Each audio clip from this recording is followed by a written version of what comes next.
పరలోకమందున మా తండ్రి, మీ నామం పూజింపబడును గాక, మీ రాజ్యం వచ్చును గాక, మీ చిత్తము ప్రాపడి వారిని మేమనిచ్చినట్లు మా అప్పులను మీరు మన్నించండి. మమ్ము శోధన యందు ప్రవేశింపనివ్వక కీడుల నుండి మమ్మల్ని రక్షించండి. ఆమేన్. దేవుని వరప్రసాదము చేత నిండిన మరే తల్లి వందనము. ప్రభు మీతో ఉన్నారు. స్త్రీలలో ఆశీర్వదింపబడిన వారు మీరే, మీ గర్భఫలముకు యేసు ఆశీర్వదింపబడిన వారునే. మరి మా సర్వేశ్వరుని యొక్క మాత పాపాత్మైన మా కొరకు ఇప్పుడును మా మరణ సమయమందును ప్రార్థించండి. ఆమేన్. పితకును పుత్రుకును పవిత్ర ఆత్మకు మహిమ కలుగును గాక. ఆదిలో కలిగినట్లు ఇప్పుడును ఎప్పుడును సదాకాలం నీకు స్తోత్రం కలుగును గాక. 84వ కీర్తన 1-10 వచనాలు చదవండి. సర్వశక్తిమంతుడైన ప్రభు, నీ నివాసము ఎంత రమ్యము. నేను ప్రభు మందిరములను దర్శింపవలెనని గువ్విల్లూరిపోవచ్చున్నాను, తపించిపోవచ్చున్నాను. పూర్ణ హృదయముతోను ఆనందముతోను నేను సజీవుడైన దేవునికి గీతములు పాడుదును. నా దేవుడవు, నా రాజువు, సర్వశక్తిమంతుడైన ప్రభు, నీ బలిపీఠము వద్ద పిచ్చుకలు గూడు కట్టుకొనుచున్నవి, వానకోయిలలు కూడా పిల్లలు చేయుటకు గూడు పెట్టుకున్నవి. నీ మందిరమున వసించుచు ఎల్లవేళలా నిన్ను స్తుతించి వారు ధన్యులు. నీ వలన బలము పొంది నీ దేవాలయమునకు యాత్ర చేయగోరు వారు ధన్యులు. వారు ఎండిన లోయ గుండా పయనము చేసి దానిని చెలమల తాగున మార్చుదురు. తొలకరి వానలు దానిని మడుగులతో నింపును. వారు పయనించిన కొలది అధిక బలమును బడయుదురు. సియోను దేవాది దేవుని దర్శింతురు. సర్వశక్తిమంతుడైన దేవా, నా వేడుకోలను ఆలింపుము. యాకోబు దేవా, నా మొర వినుము. మాకు రక్షకుడువైన దేవా, మాపై నీ దృష్టి నిలుపుము. నీవు అభిషేకించిన అతనిని కటాక్షింపుము. అన్యుల ఇండ్లలో 1000 నాళ్ళు గడిపిన దానికంటే నీ మందిరమున ఒక్కరోజు వసించుట మేలు. ఇది ప్రభు వాక్కు. వందనములు. దేవుని స్తుతించుడి, ఎల్లప్పుడు దేవుని స్తుతించుడి.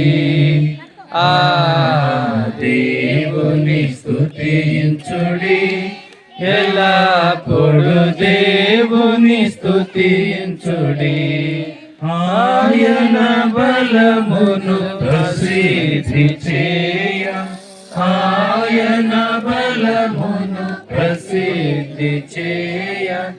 ఆకాశ విశలమందు, ఆకాశ విశలమందు ఎల్లప్పుడు దేవుని స్తుతించుడి. ప్రభువు మీతో ఉండును గాక, మీ ఆత్మతో ఉండును గాక. పునీత యోహాను గారు రాసిన పవిత్ర సువిశేషంలోని భాగము. యోహాను సువార్త 2వ అధ్యాయం 13వ వచనము నుండి 25వ వచనం వరకు.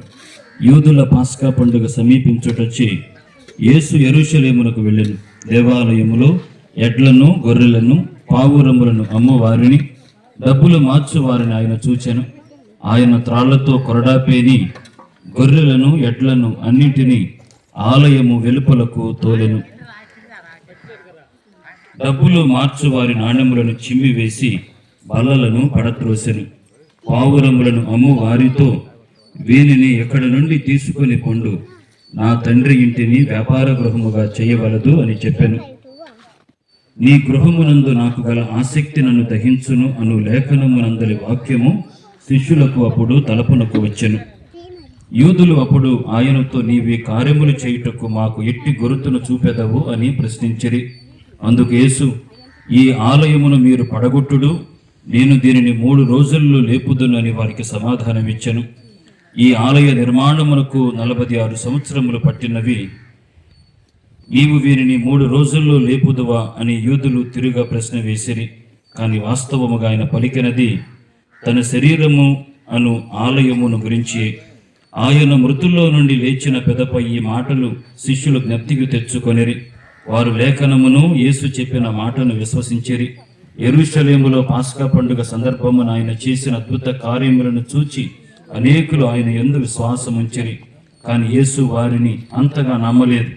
ఏలైనా వారందరినీ గూర్చి ఆయనకు తెలియను. ఆయన మనుష్యుని అంతరంగమును ఎరిగిన వాడు కనుక మానవ స్వభావమును గూర్చి ఆయనకు ఎవరునూ సాక్ష్యము అక్కరలేదు. ఇది ప్రభు సువిశేషము. స్తోత్రం చెల్లింతుము, స్తుతి స్తోత్రం చెల్లింతుము. యేసునాథుని వేలులు తలంచి స్తోత్రం చెల్లింతుము. స్తుతి స్తోత్రం చెల్లింతుము. దీవారాత్రములు కంటి పాపవలే కాచియా, దీవారాత్రములు కంటి పాపవలే కాచి దయగల హస్తముతో బ్రోచి నడిపించితివి.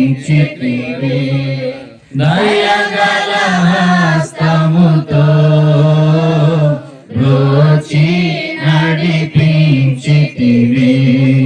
స్తోత్రం చెల్లింతుము, స్తుతి స్తోత్రం చెల్లింతుము.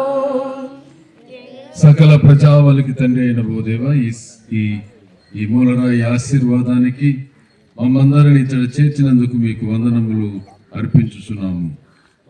ఈ నూతన దేవాలయ భవనము ఎల్లప్పుడూ మీ మహిమ కొరకును మీ గౌరవం కొరకును మరి ముఖ్యంగా ఈ విశ్వాస సంఘ ప్రజల కొరకును ఉపయోగముగా ఉపయోగపడును గాక.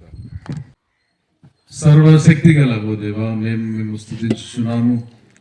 ఇతడు చేరిన మాపై దయ చూపండి. ఈ మూలరాయిని ఆశీర్వదించండి. ఈ దేవాలయ నిర్మాణం సురక్షితముగా కొనసాగి మీ గౌరవ మహిమల కొరకును ఈ సంఘ విశ్వాస ప్రజల ఉపయోగము కొరకును ఇది వినియోగింపబడును గాక.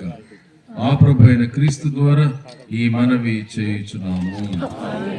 సర్వశక్తి గల సర్వేశ్వరుడు పితా పుత్ర పవిత్రాత్మ దేవుడు ఈ మూలరాయి ఆశీర్వాదమును దీవించుదురు గాక.